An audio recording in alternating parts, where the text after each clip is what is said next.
I've done videos on putting a rattle in your lure before, but this one is a little different. So if you want to see my latest technique, stick around.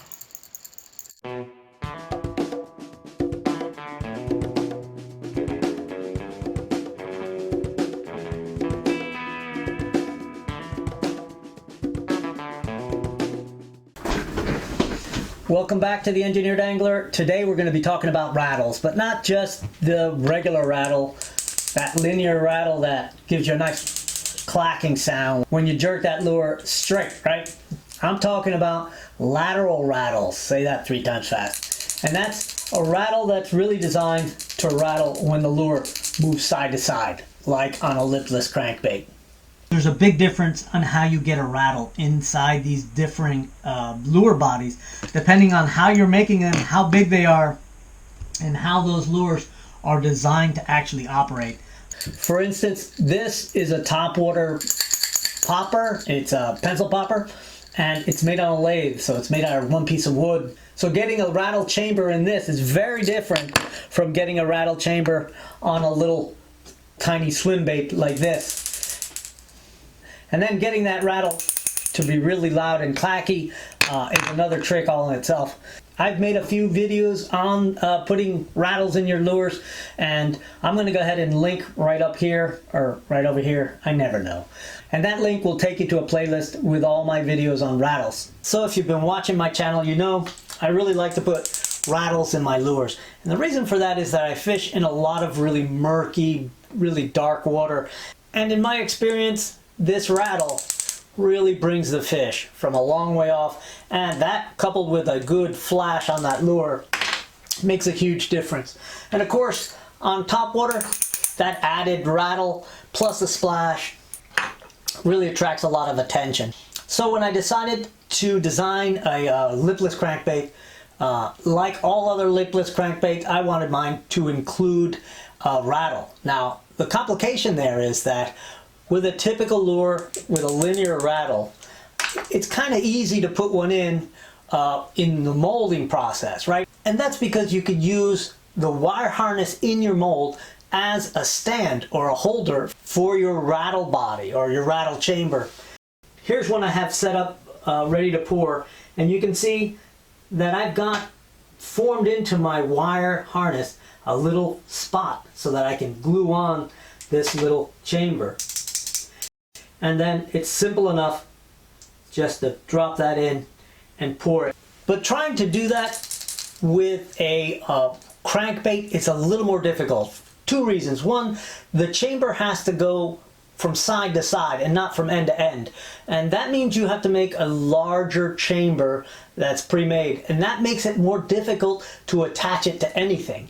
Also, because of just the dynamics of a lure like this, in your design you need to be sure you get that chamber and your weight further forward and close to the center of rotation. Now the center of rotation on a lipless crankbait is going to be very near where the tie-on eye is. You can imagine it would be somewhere between where you tie on and in the body somewhere where the lure rotates. And so you want as much mass close to that center of rotation as possible. Now I've tried a couple of different ways. I did try to make rattle chambers that were bigger in diameter and shallow so that I can fit them inside those lures, but it really turned out to be much more difficult. And first of all, they're difficult to make, and then they're really difficult to attach inside the body. Now you can buy some little rattles like this that are little shallow cylinders, and they're really designed to put on bass jigs. They work okay for a bass jig, but not really for this purpose. You can get other pre-made ones that really are more linear. Here's a little sphere, and of course very quiet. And then this is the more promising one. Here's a glass cylinder with a single ball in it. It's not great, but it'll do the trick if that's all you have. And you'd have to create a lure that was thick enough where you could actually place this in it. But the better option is to create the actual chamber as part of your lure. And here you can see that I drilled out a hole, patched it on one side, and this is my blank for this lure. Now this lure is called the Flea, and the design of this lure was specific to a desire I had. I wanted to make a lure that casted a long way, would cast accurately. I could make the lure a floating lure and still have it cast a long way and be an accurate casting lure. So the solution was a cavity in the body. And this was simple enough to make. I drilled through the body with a bit and patched one side. And then I just created a mold like I would for any other lure. Now you can see that the internal wire harness is a little complex because it's got to be able to get around that plug that forms the cavity in the body. In addition, you'll see that I have to have an extension for adding weight. So I can suspend a weight near the eye, and that gives me that forward weighting. Otherwise, it's like any other lure that you cast, except one thing. You have to cast a cap for that chamber separately. Let me show you how I do it. Right, so for these caps, you can do it a couple of ways. First, you've got to form some kind of mold. And here I just took some scrap silicone that I had from pouring out some waste, and then I glued them together with a little bit of extra silicone because nothing else glues them. That's a little bit difficult to do, so this is what I would recommend. And this is just a piece of plastic about 2 millimeters, maybe 2.5 millimeters thick. That's about 1/10 of an inch. And I've glued a very thin piece of plastic on the bottom just to contain the material, and then you'll see there's little tiny holes drilled in it, and that's to be able to get the caps out. So I've got this mold ready. I've got my harness in there. Let's go ahead and do a pour, and I'll show you how I pour both the lure and the cap, and then I'll show you how I put it all together.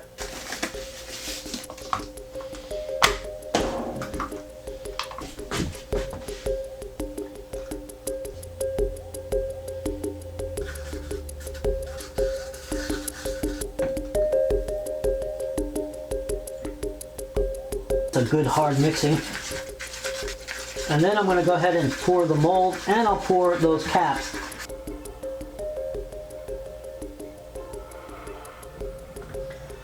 Right, so I'm going to go ahead and pour this. Now the trick is to pour enough so it'll mushroom up over the top, and that gives you a little bit of a lip to work with later. I'm going to go ahead and pour one in the silicone, and then I'll pour all these. And you can see it gives you plenty, so you don't really have to mix that much extra. So we'll go ahead and let this stuff set, and we'll come back to it in just a bit. Okay, so this stuff is set up pretty good. I'm going to go ahead and undo the mold first. It looks pretty good. Now I'm just going to pull it off that little plug, and there it is. It just needs a little cleaning up. I'm going to go ahead and trim off that piece of wire. Right, so there's the raw product. Prior to pouring these, I neglected to tell you that you've got to use some mold release. Otherwise, it's a little more difficult to get them out. On the little silicone mold, it's a lot easier. It comes right out because, of course, nothing sticks to silicone very well. So let's pop one of these guys out. You can sort of tweak it, and eventually you get one out. Here's what it looks like. You got a little flange around the outside that actually helps you when you're sanding it back. So the next step is to decide what kind of rattle you want in there. I like to use BBs. Now you can use a washer. Since it's a lateral rattle, you can use a washer, put it in there, and it'll actually flop back and forth. Some folks even use a coin if the hole is big enough. You can even put in 2 if the weight will allow. So I'm going to do that. I'm going to put these 2 washers in there just to see what it sounds like. Now I'm just going to pop this plug in. They're usually pretty tightly fit. You got to give it a little bit of a squeeze to get it in there. And you can see it slowly starts to mold into the body, and you just kind of give it a couple of good shoves, and you got a nice rattle. So now it's a matter of sanding this back until you have an area that obviously needing some filler. Now at this point you can use whatever kind of filler you want to use. I like to use a baking soda and super glue trick and simply get that into the gaps. Get rid of the excess, and then you drop a couple of drops in here, and a spritz of accelerator will make this go a lot quicker. And we're ready to sand it down. And while this looks a little gnarly right now, it doesn't take long before it looks like that. It doesn't take too much sanding and you'll end up with this finish. The trick is to make sure that you don't over sand and cause an asymmetry. But you end up with a really nice rattle. These are BBs, and those are those two washers. Well, I'm going to go ahead and keep sanding this down until I get a nice smooth finish. Then I'm going to go ahead and paint these and clear coat them. And when I'm done sanding and painting, I'll get some underwater shots in the lake and I'll post them on Facebook. So take a look at the Engineered Angler Facebook page and you'll see the updates. Thank you for watching. I hope this stuff was useful. I hope you get something out of it. And keep watching, keep offering up questions and suggestions, and I'll catch you on the next video.